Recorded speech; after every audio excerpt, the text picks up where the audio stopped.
Hey folks, how's it going? It should be about time.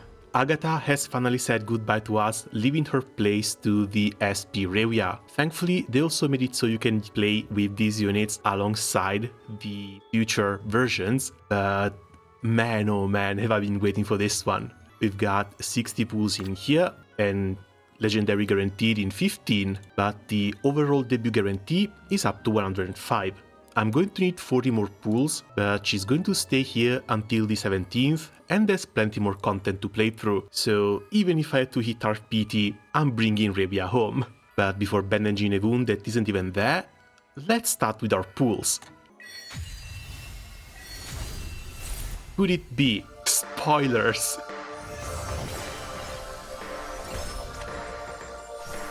Oh wait, no, it's not even a legendary. Did they add the new elites to the gacha? Okay, cool, they did. And this one is one that is definitely going to get some levels. If I remember correctly, she has a heal system similar to Samantha, and I've enjoyed having Samantha as my healer ever since the release basically. Only bitter word, but not that bad. Not that bad at all. This one is going to be a legendary, and please, my queen, come home.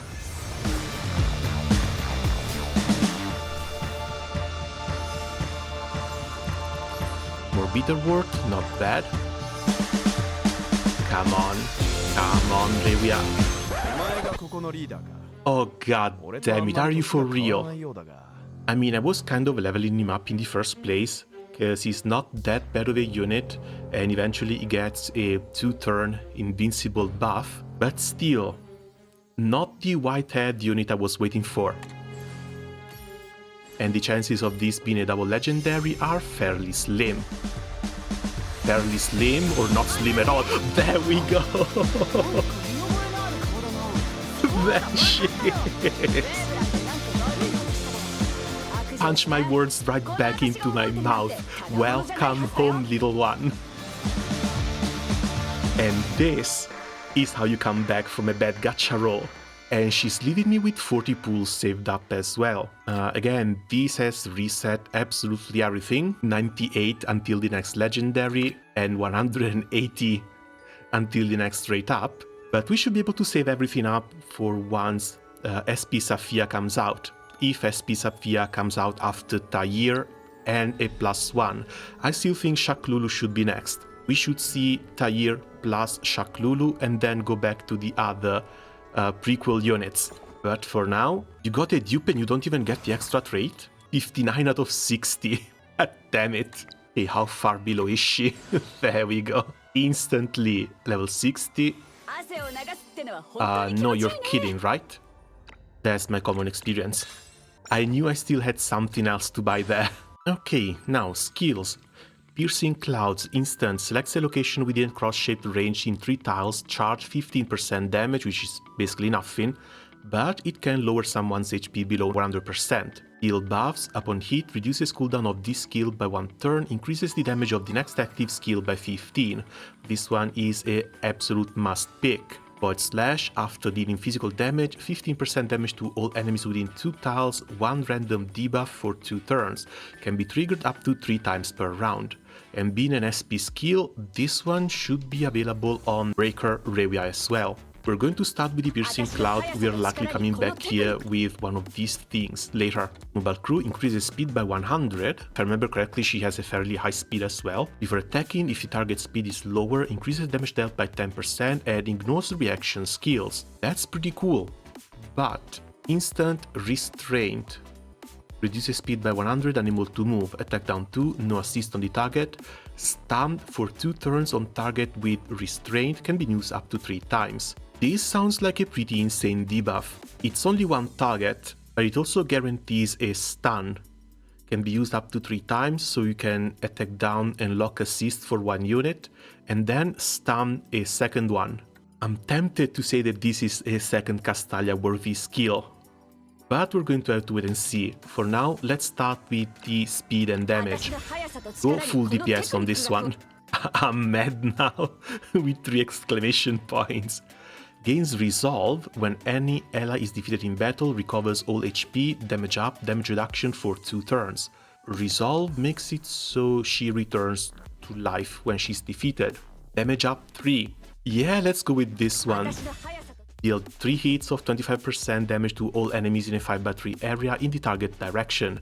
After casting 1 time, damage increases to 3 hits of 35% damage. After casting 2 times, damage increases to 3 hits of 50% damage until the end of the turn. After casting any skill 1 time, so you do want her to run with multiple instant skills. Possibly something she can activate as well, that should count as an extra skill too. Movement plus charge no less than 4, recovers energy. If the target is defeated, recovers energy up to 1 time per round. That is up to 2 energy per round, which is going to again feed into Gale's sword. She's likely eating 2 Castellas and we're not done yet. Try the punch, basic attack, 85% damage, knockback 1 tile. After attacking, switches to get out of my sight. Select 1 enemy cross-shaped and charge. The 10% physical, knockback. Upon collision inflicts stun. Hold on, stun on basic? What is this unit? 50% less weighted damage, gain 2 dodge attempts for 2 turns. Okay. Single target, 130%. This doesn't matter, neither of them do. Guess we can take fancy footwork as she already has more than enough damaging skills.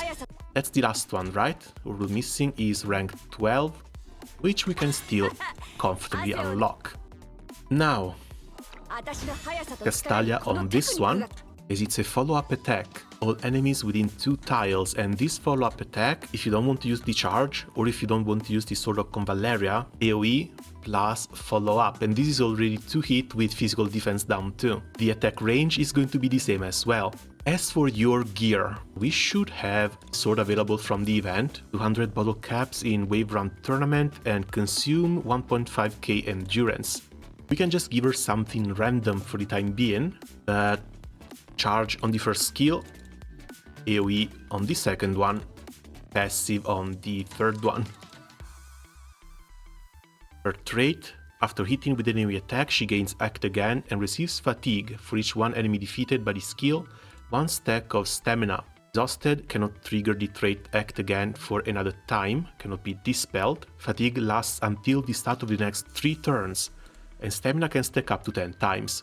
For each stack increases crit, cannot be dispelled at 10 stack damage, at 20 damage, at 30 crit damage. The upgrade, stamina stacks up to 20, at 3 stars fatigue is only 2 turns, 4 stars up to 30 stacks, and lastly fatigue down to a single turn.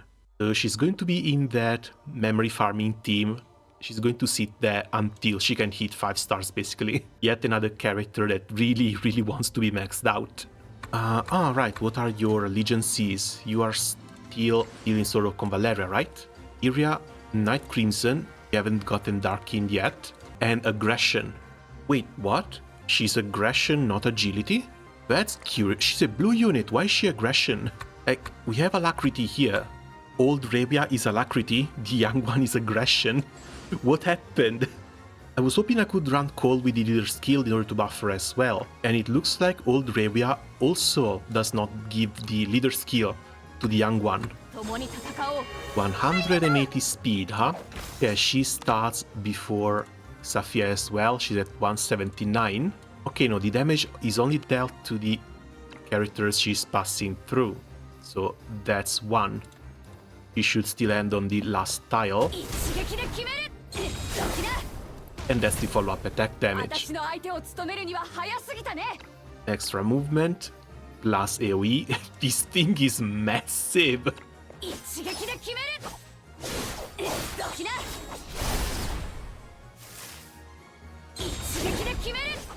And the follow-up. And the extra action.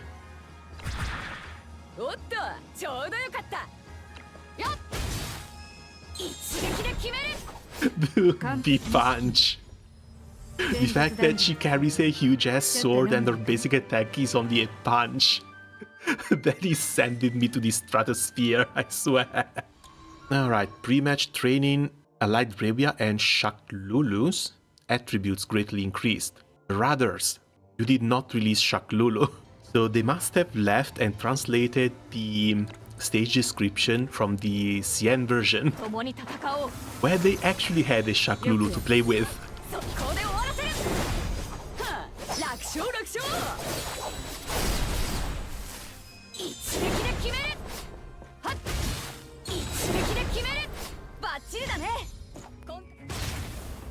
Alright, we are getting burnt alive in here. Time for some manual play. I think I want the little embrace that shoots knives for her accessory. Because the more attacks you do, the better she gets. I still can't believe they gave us such a large AoE. This is so insanely crazy. And switches to the second skill. So on the next round, we should be able to charge multiple times, right? It's a 2 tiles charge still, better than Auguste's. But I think I want to do something like this instead. Here's 1, charge 2, with push and AoE. And since this one is now stunned, we can come down and take care of these other guys. Okay, we have more level 60s here, but we can go grab our weapon before we move on forward. There we go, Gale Sword. Gale Sword, we've seen before, actually counts as an X. The enhancements are going to come from the rest of the event. We're going to have to wait a little bit for these ones. But yeah, she gets a lot of crit rate by herself. Buffing attack, buffing crit damage is going to be absolutely fantastic. One thing we might have to think twice about is going to be the gear engraving, because she casts a lot of stuff. Maybe 1+1 for extra buffs might not be that bad of an idea. 5% damage, 15% lifesteal have been absolutely amazing, but she heals back up if some other unit on your team dies, so maybe leave this as a second choice. On the other hand, 1+ cap might also be yet another option, if you can use her for a second turn burst. Refunds the energy consumed, and her AoE skill costs 4, and resets the cooldown. Cooldown we don't particularly care about, but being able to use the AoE 2 turns in a row because she gets 4 energy back might not be that bad a deal. For the accessory, it has to be the arm guard. Not only because the extra hit here gives her 1 extra stack of stamina whenever it hits, but because this extra hit from here gives an extra stack to the Gale Sword. 150% attack as damage in a 5x3 AoE. I have no idea who came up with this. This basically clears entire maps. She starts with 180 speed. She can go up to 280 speed with Mobile Crew. At 280, maybe this one can also become pretty damn useful, Old Scrolls of Augusta, so she can buff another ally and give them another 50 speed as well. This messes up with the PvP order a little bit, but 280, I'm afraid it's just... wait, no, that's 270. And if I remember correctly, Simona moves at 271. I think at 280 the only unit that moves before her is going to be, what's his name? Xavier. Xavier starts at 193, and this extra speed 3 and start of battle basically brings him closer to 350 speed. This is a little bit insane. Meanwhile, for the turrets, I'm going with Devil because more stats is more stats, but I think she could enjoy something extra for crit rate and crit damage, or I've had Dreams of Magician saved up for a very long time, and this one can actually bring her damage up to 24% without needing to wait for these stacks. Magician might actually be a really nice upgrade too. These are all nice and close, we should be able to hit them here. That's the dagger. Alright, so this is the 3-hit flurry, level 3 on Devil with 0 kills.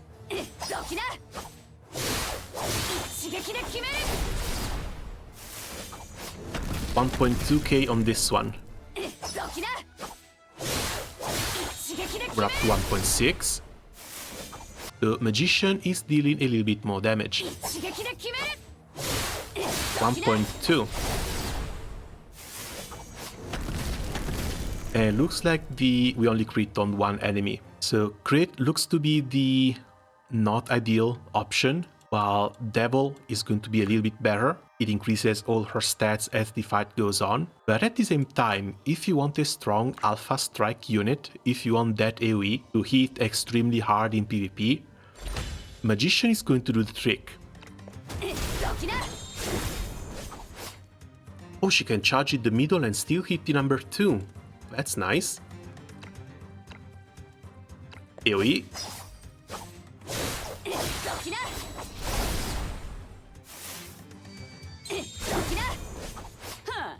Extra turn, and she still pushes too.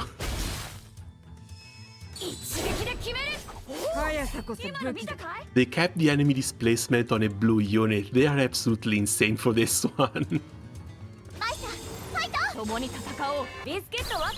Again, buff Rawiyah.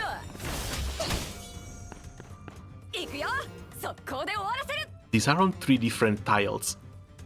But here's the fun part. It doesn't matter. This is so freaking stupid.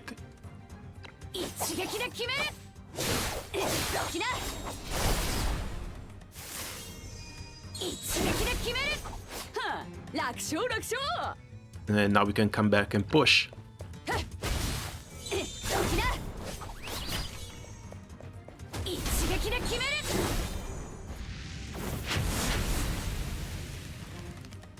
And while we're here, why not? Heal number 1. Don't want to be targeted by these, so kill number 2 from here. The one skill I might want to swap in or out is going to be the Void Slash. This is only 15% extra damage, and it applies some debuffs, which is amazing when it comes to convenience. But at the same time, we've seen her run 1 energy low when it came to casting the AoE on the 2nd or 3rd turn, which Draw Blade might fix. So either we run that one, or we run this one. Because the extra 15% damage, yeah, it's cool, but at the same time, being able to cast Chaotic Flurry on turn 2 right after casting it for the first time already might be a little bit better than a 15% boost to damage. Okay, they set things up nicely. So we charge this one first. Last dagger. Plus AoE.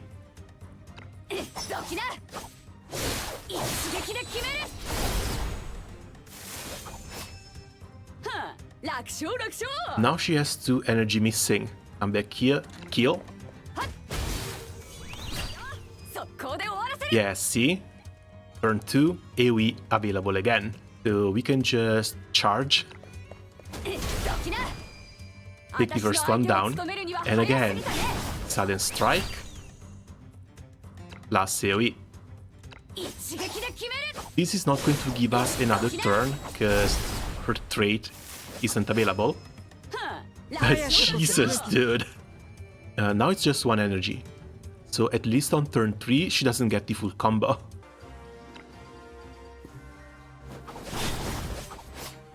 Piercing Strike, skill number 1.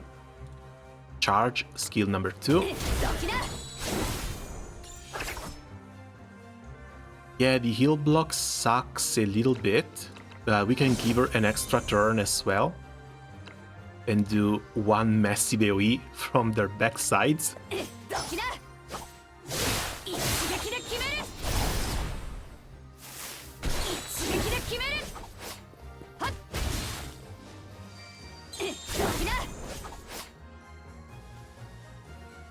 And barrel. Because why not? Alright, target-wise, it has to be these 3 down here. There's no way they've set traps back there. Attack number 1. Attack number 2. Pursuit, cause why the hell not? She gets 2 stacks of extra turn. And that's the first one.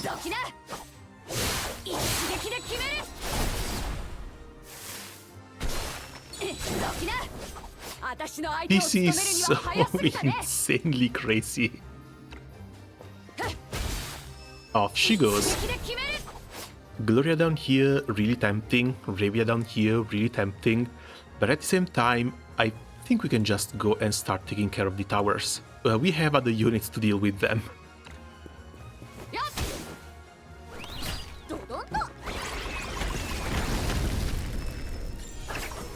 That's better. Alright then, I guess that's going to be it for me for the moment. Honestly, could not be happier with Rawiyah in here. As always, thanks a lot for watching, good luck with your pools, cause she's definitely worth it, and see you guys around soon. Ciao!